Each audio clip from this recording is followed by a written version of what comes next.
నమస్తే, welcome to our channel. నేను సిరి. Telangana MP బరిలో అయితే మన ఈటెల రాజేందర్ గారు వస్తున్నట్టు తెలుస్తుంది.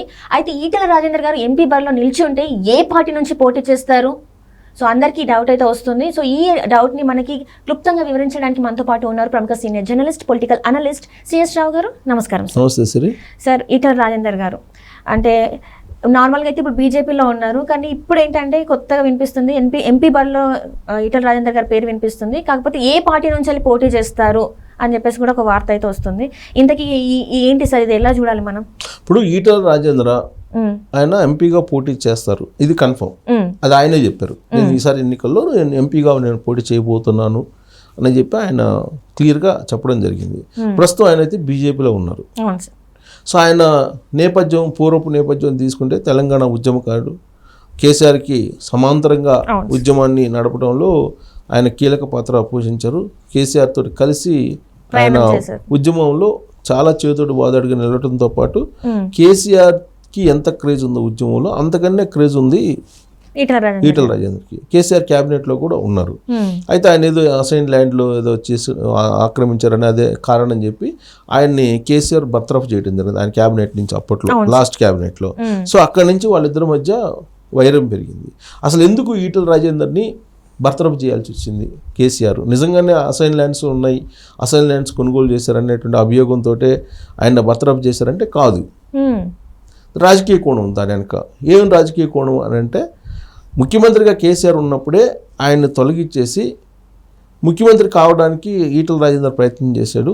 దానికి హరీష్ రావు కూడా సహకరించాడు. హరీష్ రావు ఈటెల రాజేందర్ ఇద్దరు కలిసి రహస్యంగా బెంగళూరులో కొంతమందితో మీటింగ్లు పెట్టుకున్నారు అనేటువంటిది ఒక సమాచారం. దాన్ని అందుకున్నటువంటి కేసీఆర్ ఈటెల రాజేందర్ని బర్తరఫ్ చేసేలాగా ఒక ప్లాన్ చేసి ఈ అసైన్ ల్యాండ్స్ వ్యవహారం దీన్ని అంతటినీ బయటికి తీసుకొచ్చాడు అనేది చర్చ అందరికి తెలిసినటువంటి అంశం. దాని మీద చర్చ అప్పట్లో జరిగింది. ఆ తర్వాత ఆయన సేఫ్ గార్డ్ కోసం ఆయన అరెస్ట్ చేయాలని కూడా ప్రయత్నం చేశారు అప్పుడు కేసీఆర్. సో అప్పుడు బీజేపీలో ఆయన చేరడం జరిగింది. బీజేపీలో చేరి ఆయన టీఆర్ఎస్ పార్టీకి రాజీనామా చేయటం, ఎమ్మెల్యే పదవికి రాజీనామా చేయటం, ఆ తర్వాత హుజూరాబాద్ నుంచి ఆయన పోటీ చేయటం, హుజూరాబాద్ నుంచి గెలవడం, ఆ హుజూరాబాద్లో ఈటెల రాజేందర్ని ఓడగొట్టడానికి రైతు బంధు పథకాన్ని అనౌన్స్ చేయటం కేసీఆర్, ఇవన్నీ కూడా చాలా జరిగాయి. అయితే హుజూరాబాద్లో ఎట్టగెలకు ఆయన ఎమ్మెల్యే గెలిచాడు. మళ్ళీ ఆయన అసెంబ్లీలోకి అడుగు పెట్టారు. బీజేపీలో కొనసాగుతూ ఉన్నారు. బీజేపీలో కొనసాగుతున్నటువంటి పరిస్థితుల్లో బీజేపీలో ఆయనకు ప్రాధాన్యత లేదు అనేది అప్పట్లో బాగా వినిపించింది.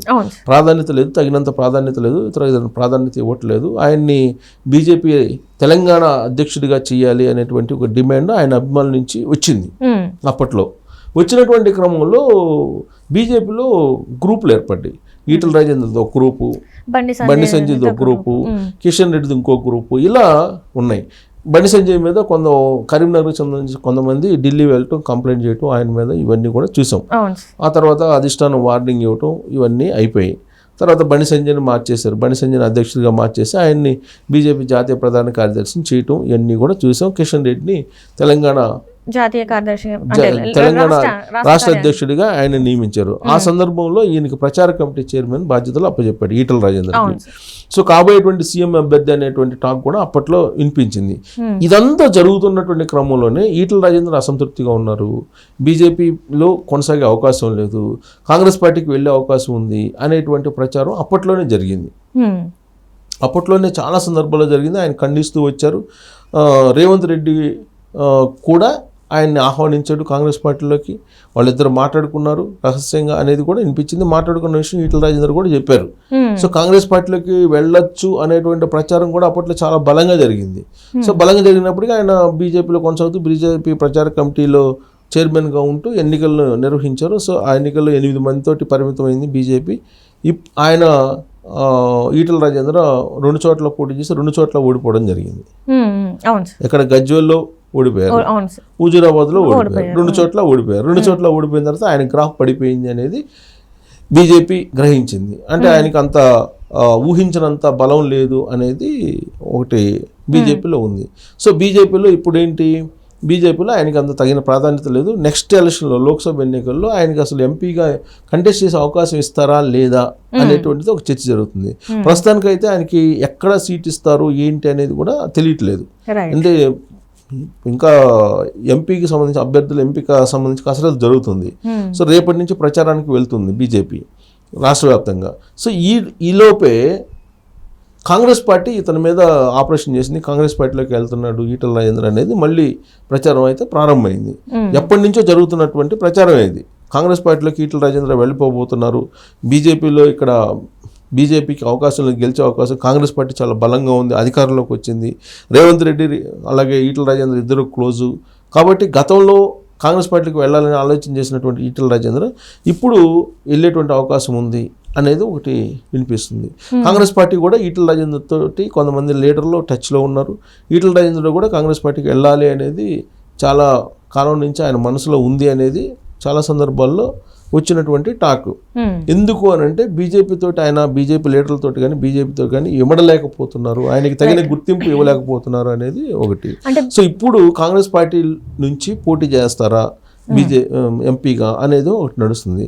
అయితే ఇప్పుడు ఇదే టాక్ వస్తున్నటువంటి సమయంలోనే రేవంత్ రెడ్డి ఢిల్లీ వెళ్తున్నారు. ఇవాళ ఢిల్లీ వెళ్ళి అక్కడ ఏఐసిసితో మాట్లాడి ఎంపీ అభ్యర్థుల ఫైనలైజేషన్తో పాటు క్యాబినెట్ ఎక్స్పాన్షన్ కూడా ఉంటుంది అనేది ఒక టాకు. అయితే ఇక్కడ ఈటల రాజేందర్తో పాటు అనేక మంది కాంగ్రెస్ పార్టీలో చేరేటువంటి అవకాశం ఉంది. బీజేపీ నుంచి కాంగ్రెస్ పార్టీలో చేరేటువంటి అవకాశం ఉంది. అలాగే బీఆర్ఎస్ పార్టీ నుంచి కూడా కొంతమంది టచ్లో ఉన్నారు ఎమ్మెల్యేలు, వాళ్ళు కూడా చేరేటువంటి అవకాశం ఉంది. దీనికి క్లియరెన్స్ తీసుకొచ్చుకోవడానికి రేవంత్ రెడ్డి వెళ్ళారు. క్యాబినెట్ ఎక్స్పాన్షన్తో పాటు నామినేట్ పదవులు కొన్ని ఫిలప్ చేయడంతో పాటు ఈటల రాజేందర్ ఇష్యూని కూడా మాట్లాడటానికి అవకాశం ఉంది. ఇప్పటికే ఈటల రాజేందర్ కాంగ్రెస్ పార్టీలోకి రావడానికి రంగాన్ని సిద్ధం చేసుకున్నారు.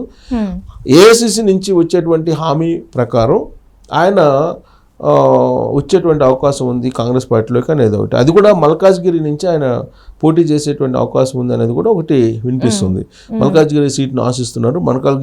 మల్కాజ్గిరి నుంచి కాంగ్రెస్ పార్టీ తరఫు నుంచి పోటీ చేయడానికి ఆయన ఇంట్రెస్ట్గా ఉన్నారు అనేది ఒకటి వినిపిస్తుంది. ఆల్రెడీ మల్కాజ్గిరి నుంచి అల్లు అర్జున్ మామ ఆల్రెడీ చంద్రశేఖర్ రెడ్డికి కన్ఫర్మ్ అయిపోయింది అనేది కూడా ఒకటి వినిపిస్తుంది. అయితే అలాంటప్పుడు ఈయన ఎక్కడి నుంచి పోటీ చేపిస్తారు ఈటల రాజేందర్ని అనేది ఒకటి. కరీంనగర్ నుంచి చేయాలంటే బండి సంజయ్ ఉన్నారు. సో కాబట్టి ఎక్కడి నుంచి పోటీ చేయించాలి అనేది ఒకటి. బండి సంజయ్కి పోటీగా కరీంనగర్ నుంచి చేపిస్తారా ఒక కాంగ్రెస్ పార్టీలో చేరితే? బీజేపీలో అయితే స్థానం లేదు, బీజేపీలో అయితే ఎక్కడ స్థానం కనిపించట్లేదు ఆయనకి. కాబట్టి కాంగ్రెస్ పార్టీలకు చేరే అవకాశం ఉందా అని అంటే ఆ టాక్ అయితే వినిపిస్తుంది. రేవంత్ రెడ్డి ఢిల్లీ వెళ్తున్నారు కాబట్టి ఢిల్లీ నుంచి ఆయన తిరిగి వచ్చిన తర్వాత దీనికి ఒక క్లారిటీ వచ్చేటువంటి అవకాశం ఉంది. అంటే ఇక్కడ చూస్తున్నట్టయితే సార్, ఇప్పుడు ఈటల రాజేందర్ గారు బీఆర్ఎస్ నుంచి వెళ్ళి బీజేపీకి వెళ్ళారు. అక్కడ తను చూపెట్టుకోలేకపోయారు సార్. అంటే తన సత్తా ఎందుకు అక్కడ చాటలేకపోయారు? అంటే కేవలం ఒక హుజరాబాద్లోనే గెలిచారు. గెలిచిన తర్వాత ఎందుకు తను డౌన్ అయినట్టు చాలా మందికి అనిపించింది. అంటే బీజేపీని తను ఓన్ చేసుకోలేకపోయారా లేకపోతే ఏంటి? మళ్ళీ ఇప్పుడు అంటే మీరు అంటున్నారు కాంగ్రెస్లోకి వెళ్ళే అవకాశం ఉందని. సో ఇప్పుడు కాంగ్రెస్లోకి వెళ్తే మరి అక్కడ ఇమ్మడగలుగుతారా సార్? మరి ఒకటి ఏంటంటే కాంగ్రెస్ పార్టీకి బీజేపీకి చాలా తేడా ఉంది. బీజేపీ ఏంటంటే ఆర్ఎస్ఎస్ బ్యాక్గ్రౌండ్ తోటి ఉన్నటువంటి లీడర్స్కి ఎక్కువ ప్రాధాన్యత ఉంటుంది అక్కడ. ప్లస్ అక్కడ ఏంటంటే అధిష్టానం ఏది చెప్తే అదే, అంతర్గత ప్రజాస్వామ్యం తక్కువగా ఉంటుంది అనేది ఒకటి బీజేపీలో. అదే కాంగ్రెస్ పార్టీలో అయితే అంతర్గత ప్రజాస్వామ్యం ఎక్కువగా ఉంటుంది, అందరూ ఆ పార్టీలో ఎమడగలరు అనేది ఒకటి రాజకీయ సర్కిల్స్లో వినిపిస్తూ ఉంటుంది. అది నిజం కూడా. సో బీజేపీ ఏంటంటే ఇప్పుడు ఉండేటువంటి పరిస్థితుల్లో అమిత్ షా మోడీ ఏది చెప్తే అది జరగాలి అనేది ఒకటి. ప్లస్ ఇంకోటి బీఆర్ఎస్ బీజేపీ పొత్తు అనేది కూడా ఇంకోటి వినిపిస్తుంది. అలాంటప్పుడు ఈటల రాజేందర్ బీజేపీలో ఉండేటువంటి అవకాశం లేదు. సో ఆ పొత్తు కనుక కన్ఫర్మ్ అయితే ఈటల రాజేందర్ కాంగ్రెస్ పార్టీలోకి వెళ్ళేటువంటి ఛాన్సెస్ అయితే కనపడుతూ ఉన్నాయి. లేదంటే ఆ బీఆర్ఎస్ బీజేపీ ఈ రెండు అలయన్స్లో కనుక ఆయనకి ఏదైనా ఎంపీ సీట్ ఎక్కడి నుంచి ఇస్తే అప్పుడు ఏమన్నా ఆలోచించే ఛాన్సెస్ ఉన్నాయి. కానీ బట్ ఇప్పుడైతే ఆయనకి ఎంపీగా పోటీ చేసే అవకాశం ఇస్తారా లేదనేది ఒక డౌట్ ఉంది బీజేపీ నుంచి. కాబట్టి కాంగ్రెస్ పార్టీకి ఆయన చేరే అవకాశం ఉంది అనేటువంటి ఒక టాక్ అయితే ఉంది. సో కాబట్టి ఇమ్మడతారా ఆ పార్టీలు అంటే బీజేపీలో ఇమ్మటం కొంచెం టఫ్. కాంగ్రెస్ పార్టీలో అంతర్గత ప్రజాస్వామ్యం ఎక్కువ, ఎవరి వాళ్ళకి వ్యక్తిగతమైన స్వేచ్ఛ ఉంటుంది, వ్యక్తిగత అభిప్రాయాన్ని వ్యక్తం చేయొచ్చు, అంత స్వేచ్ఛ ఉంటుంది. ప్లస్ అధిష్టానం దగ్గర కూడా వెళ్ళి మాట్లాడచ్చు. బట్ బీజేపీలో అధిష్టానంతో అంత ఈజీగా అందరూ మాట్లాడే ఛాన్సెస్ ఉండవు. కాబట్టి ఫ్లెక్సిబిలిటీగా ఉండేటువంటి పార్టీ ఏదైనా ఉందంటే కాంగ్రెస్ పార్టీ. అందుకే బహుశా నేను అనుకోవటం కాంగ్రెస్ పార్టీ వైపు ఆయన మొగ్గు చూపుతున్నారేమో అనేటువంటిది వస్తున్నటువంటి టాక్కి మనం విశ్లేషణ చేసుకోవచ్చు. Right thank you so much. Thank you.